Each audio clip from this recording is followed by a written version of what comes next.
Hey, True Believers, England Teen here. So, there's a malaise going around about the comic book industry. It just isn't as good. And now I believe that there are good books out there that are modern comics.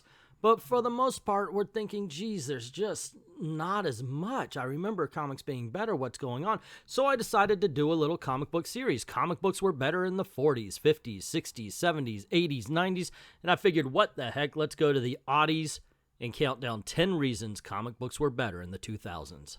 And if you like this video and you want to see more comic book were better lists, by all means, click on the link in the description below. Also, don't forget to click like, share, subscribe, and you can even commission your own comic books were better list or any of the categories I do here on I Love Comics by going to Ko-Fi and commissioning one of your own videos. Now, without further ado, let's get this party started. Number 10, Scott Pilgrim. So, do you blame Scott Pilgrim for the slice of life boom that we're experiencing right now? A lot of tweens would be old enough to write comic books right now that read Scott Pilgrim or saw the movie, thought it was the most awesome thing, and they decided, oh, wow, I want to write comic books just like that.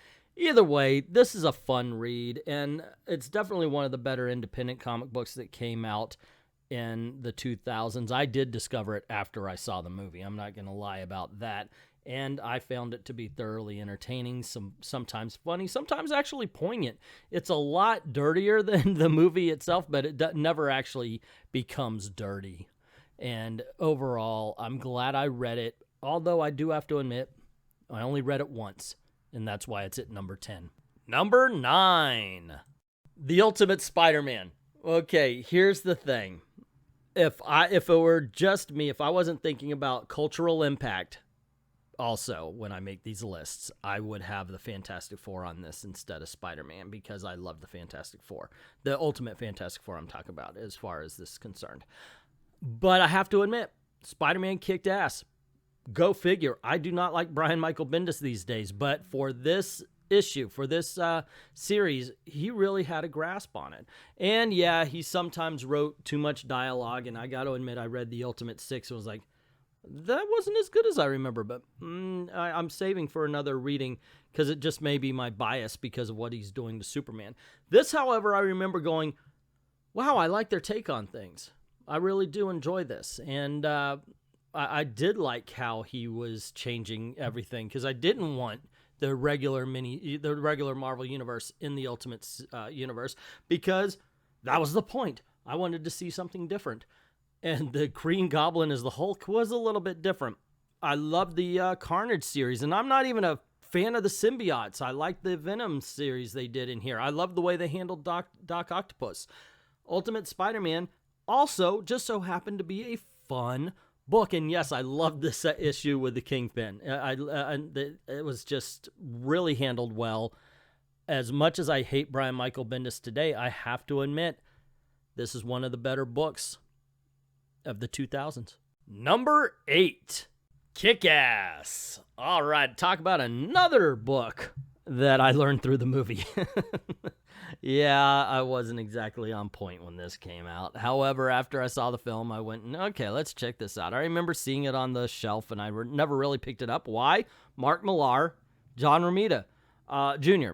It's just two very stylized people. Mark Millar writes a bunch of people who are just not pleasant to be around, and John Romita Jr. sometimes is good, sometimes is not quite that. So anyway, I picked it up, and yeah, this is good, and I liked it. You know, it's just different enough from the movie to make it really interesting. Yet it still follows, I mean, come on, they didn't exactly pull the punches, but it's thoroughly enjoyable, and I loved the twist that's in the comic book that's not in the movie. So by all means, it's something to check out. Even if you like, oh, well, I don't read comic books because it's over here. No, check it out. It's a lot of fun. And so are the sequels, but it all started right here. Got to give props where props are due. So, hey, props given, guys. Check out Kick-Ass if you haven't done it already, or at least in the comic book form. Number 7. Captain America throws his mighty shield at Winter Soldier. Yeah, the Winter Soldier storyline is just absolutely fantastic. Look at these covers. They're so cool, Brewster. Anyway, if you're not familiar with this, if you haven't seen the movie or anything, this is nothing like the movie. Seriously, it is so awesome. Ed Brubaker is the king of Captain America. And I've read a lot. I've read the King's Captain America. I've read a lot of his stories, but his run is my favorite, I have to say. And in all honesty, the Winter Soldier is my favorite of the Brubaker run. It's got espionage. It's got drama. It will make you cry. It will make you think. Seriously, this is one damn fine book that everybody should be reading at least once. Number 6. Why the Last Man by Brian K. Vaughan, man. This is a really good story. Yorick and his pet monkey, the one he's training as a helper monkey, ends up being the only male creatures to survive this strange event. And he must travel across country to find a doctor that may be able to clone him and save the human race. One of the strangest things about this is how there's some great ideas to this. And you saw a cover pass by where this beautiful girl standing next to a dump truck, and it turns out, well, I'm a model. Well, what else, other skills do I have? Is something she says. It's a very interesting, very intriguing book that I am glad I read the way I did, which was in trade paperback form. Usually I lament the writing for trades, but this is a page turner. This is not something I wanted to wait every month for, so... wow, it's just a great story, and thankfully, it still holds up. Number 5, She-Hulk. Yeah, say what you will about Dan Slott. He did at least one good thing in my eyes, and that is this version of She-Hulk. These 12 issues, and you're only going to see 10 of the covers pass by here, but these 12 issues, in my opinion, are almost the definitive version of She-Hulk. I would put John Byrne's version a little bit above this, but if you want to bring it down a bit, She-Hulk is the original Deadpool, so as far as John Byrne is concerned. So this one, maybe actually, I got to reread these, because this one brings her down a little bit to the point where she is funny, and it is fun. She's a lawyer at least, but she's not over the top in addressing the audience as she does in John Byrne's version. So whatever side you pick, you're going to pick a winner, and this one is absolutely entertaining, and I love the fact that they keep Marvel Comics as legal documents in their law office. That is just such a great touch. There is so much to love about this She-Hulk run, and very, very, very little to dislike. One of my favorites of all time. Number 4. The Walking Dead. Yes, of course, there's a cultural impact to this because of the TV show being one of the highest rated cable shows of all time, but I was there in the beginning. I picked up issue number 1, and I sold it, and it helped me get to Thailand. But the story is really good. It is a 193-page story, or 193 issue, I should say. It's incredible. I know a lot of people would write it off because they don't like the TV show, but this is a whole different animal here, guys. And it really is something where I don't know what's going to happen. I don't know who's going to die or who's going to live. It's just different enough, had you seen the show, that it's going to be entertaining. I've been entertained all the way through it. It's just very well written. You got three-dimensional characters, some really good art. I am very glad I picked this up. I'm very glad I stuck through it even in the days that I wasn't reading the big 2. Number 3. If there is ever a comic book that deserves to be called cinematic, it would be DC's The New Frontier by Darwin Cook. And it could be because he did have a background in animation. This is a great example of sequential art, too. That's almost lost in comic books today. This is a great example of why comic books were better in 2000 because of that. It's just not lost here. It's an amazing visual book, but it also tells a great story, and it's a great reinterpretation of the transference from Golden Age to Silver Age. This takes place, of course, right before the formation of the Justice League, has many of the heroes that came before the Justice League. It's just, and of course, here you go, you got them, right? If you haven't had a chance to read this, you really should do yourself a favor and do it at least once. This should be required reading for a comic book fan. Number 2, Superman Red Son. Now, I know I said I'm not such a big fan of Mark Millar, but here's 2 of his books in my list, and they're deservedly so, This one, of course, really pushes us as it asks the question, is Superman's good nature or nurture? as the Soviet, he lands in the Soviet Union, and of course, when he grows up, the government discovers his powers and makes him a champion of the people.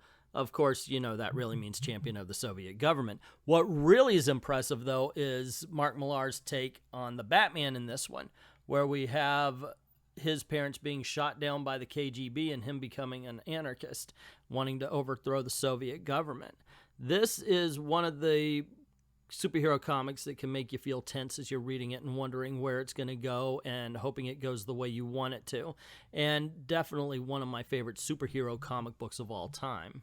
And the #1 comic book to prove that comic books were better in the 2000s is All-Star Superman. And yes, you probably figured that out anyway, because everybody's got this on the list for 2000 best comics ever or whatever. Some people just say it is the best Superman comic book ever and leave it at that. One of the great things about this is it shows you how to write for the trades while still having self-contained stories, or at least to me, they always felt like self-contained stories in each issue, but every issue led to the next issue.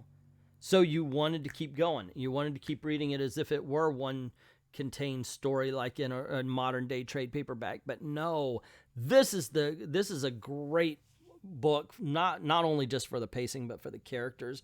You get a story where Superman is really kind of reflecting on his life, on his accomplishments, on the people around him, and what they meant to him and what he means to them. And as much as I've put down Grant Morrison for being edgy, in all honesty, this could be his magnum opus. So there you go, guys. That is 10 reasons comic books were better in the 2000s. So what did you think? What did I have on the list that was too high?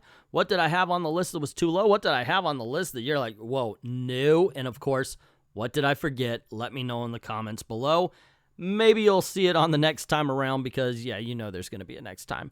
Alrighty, don't forget to click like if you like this video. Share it, please, to get word out about the channel, because that's going to help. And YouTube is not sharing my videos anymore these days, so I rely on you guys. If you like the video, of course.